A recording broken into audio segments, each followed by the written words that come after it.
Oh yeah, that is kind of off. I was looking at it the other day. I'm like, wait a second.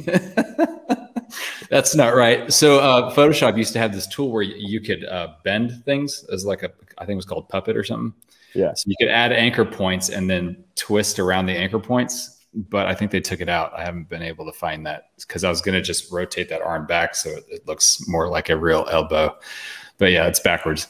So now everybody that sees that, they're going to know that it's weird and it's going to mess up those OCD people.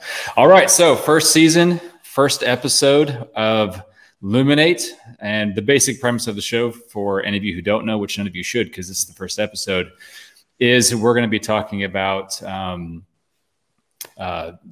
societal stuff, some pop culture, some news. I think we'll try to stay out of politics, but I think half the stuff we have up there has something to do with politics. So yeah, we might jump anyway, into it so the bit. goal is to kind of look at all of those topics, not just from a biblical lens, but from a holistic biblical filter, not what you typically get, kind of the cliche, only look at New Testament kind of thing. So Hunter and I come from similar worldviews, although we don't come from similar backgrounds per se. So what we're going to do just real quick to start the show is introduce ourselves, tell a little bit about our testimony, a little bit about our faith, and then we'll get into the actual stuff. So Hunter, why don't you go first? All right. How I summarize myself is, one, I don't like to put myself in a box. I think once we've talked about this before, once you start putting yourself in a box, you start being held accountable to everyone else's standards inside of that box. But the quickest summary that I could use to sum up my faith would be that I believe in keeping the commandments of God and the faith in Yeshua, Jesus. And what that means is that I believe there is benefit to the entirety of Scripture and the entirety of God's commands. I believe that Jesus taught out of the Old Testament, taught out of what we would call the Mosaic Law, taught out of all of those somewhat considered antiquated, or however you say that word, books. Yeah. And so I observe, from front to back, I believe in the complete view of Scripture that's told in some form, and that it is applicable to my life today, and that God designed this perfect overall system that you need to understand from the beginning of the Word all the way to the end of the Word, and you really get a fullness of Him when you live life like that, and dive into and continue to seek truth and understand His ordained system through that. I did not always grow up in these views. I grew up in a non-denominational household. Then I kind of bounced around. Was in the military for a while, so I saw a lot of different churches while I was in the military, and then I met you, Jeremy. We started digging in together. Started arguing a lot. We debated a lot, argued a lot.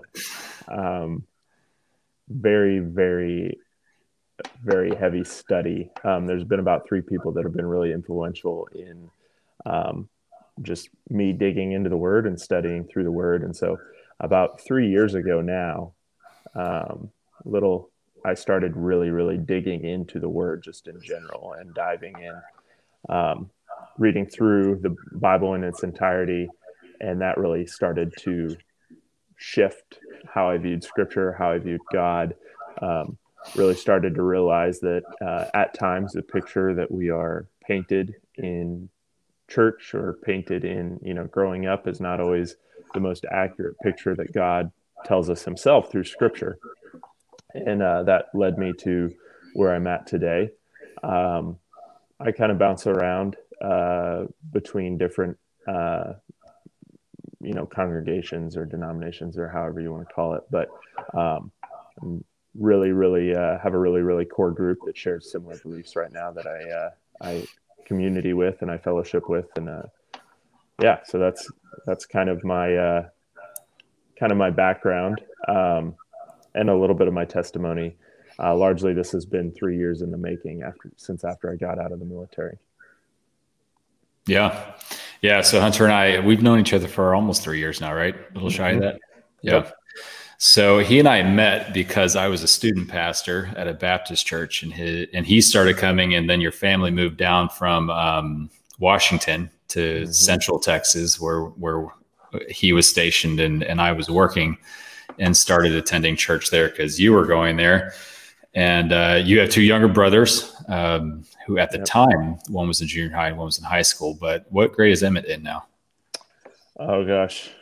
I don't know grades. He's going to start driving, so he's got to be sophomore. Yeah, he's going to be, freshman or sophomore. Yeah. Yeah. So Hunter started helping me out with youth because his brothers were involved. And so he'd come sit up in my office and we'd talk scripture for hours and hours and hours, which is a lot of fun because for me anyway, I really like talking about the Bible. So anytime I can sit down and talk to somebody who wants to discuss scripture, it's a lot of fun. So lots of challenges. I wouldn't say we were arguing per se, but we did disagree. Tons. We're still friends. Yep. So anyway, but yeah, Ed, we still don't agree on everything, but we're probably a lot closer now than we were before on most issues. But one key memory I have from that is he and I were going to debate predestination. Yep. For the youth. Like, so we're actually going to do this in front of the youth, and you were taking more of the Calvinist line, and I was going to take more of the Arminian line. And I didn't really have a line on it, so I let Hunter decide first. And so then after was about a week, 2 weeks of studying, you sent me a message like an hour before you started, 2 hours before you started. And it's like, hey, I got some bad news. I'm like, yeah, what's that? It's like, I don't disagree with you anymore. Which makes the debate kind of difficult. So on the fly, we kind of rehashed the entire lesson, and he and I just kind of taught on our view of predestination, which we may eventually get into here, but probably not into the depth that he and I studied it for those 2 weeks. So anyway, let me give you a little bit about my background. I was raised in church. My mom has been saved for as long as I can remember. My dad is a more recent transplant into the church. And so I've grown up in church. I'm nearly 40 years old. So it's kind of funny because Hunter, you're, I guess, kind of middle to late in the millennial years. And I'm literally 7 or 8 months barely into the millennial guideline that's on the calendar. So I'm the old one nobody wants to hang out with, and Hunter's the cool one. So I bring the gray hair. He brings the fun and excitement. It's a lot of pressure. Yeah, no pressure. Right. But he has a mustache, so he's definitely cooler than I am. Anyway, so I grew up in church, mostly non-denominational church, charismatic churches, what a lot of people would identify as word of faith churches nowadays. Back then, the term, I guess, wasn't familiar to me, maybe just because I was younger. But so I grew up into the speaking in tongues and running around the building and falling down and all that kind of stuff. Without knowing it, I was actually very familiar with Bethel, but only in experiential situations where, people talking about revival and all this other stuff and things that were happening there on their campus and in the church there were in the circles that I was attending church. So people that I was attending church with followed those ministries and were a part of a lot of that stuff going on. So I grew up kind of in experiential faith instead of more evidential faith, I guess, if you want to look at it that way. And my wife and I came into being more Torah pursuant after we got married. And that was for her about 10 years ago now. It was about 8.5 to 9 years ago for me personally. And like Hunter said, what really hit for us was looking at the Bible as a whole and really understanding that the Bible works as an entire book, where one section of the book informs the other section of the book. Neither one of them can stand alone. For example, there's a really great John MacArthur video with Ben Shapiro where MacArthur specifically says, and I don't agree with him on everything, but this particular line I thought was well put. And he says, I have no reason to believe that Jesus or Yeshua is the Messiah without the Old Testament. And that's the case, right? So there's so much in the first 2/3 of our Bible that inform the method, the meaning, and the purpose of the last 1/3 of the Bible that gives it so much more value and so much more meaning and understanding. And so when my wife and I started studying that and really getting into it, it really kind of changed the way we look at Scripture and fundamentally changed the way that we apply Scripture to our lives today. Like Hunter, we follow most of the covenant commands given to Moses. And that would include certain observations, for example, Saturday Sabbath, among other things like Passover and Shavuot, which most people know as Pentecost, and other days like that. So it's been a really fascinating learning experience for us. But growing up in church, my wife and I both had a lot of questions about how certain things connect, and just questions that we couldn't answer. And so coming into this and really getting more engaged with the first 2/3 of our Bible, we realized the Bible actually has all those answers and that we were kind of making it too hard. And so when you get into the whole biblical text, it starts to explain itself and it starts to make a lot more sense. And so for us, we've been doing that for a while now, and it's been very refreshing for us.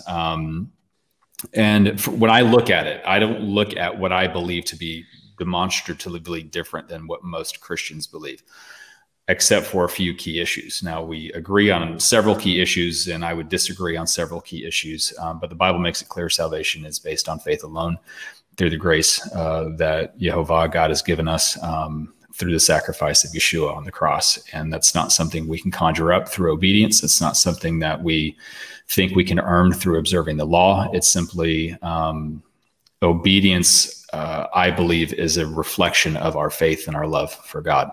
So I don't obey because I think it saves me. I obey because I love him. And I love his word. And so I choose to trust that when he says something is good, that it is. And I do it that way. So that's where he and I are coming from. So that'll give you a little bit of a background on who we are. So when we're approaching Scripture and these topics, that's the lens we're going to be approaching it through.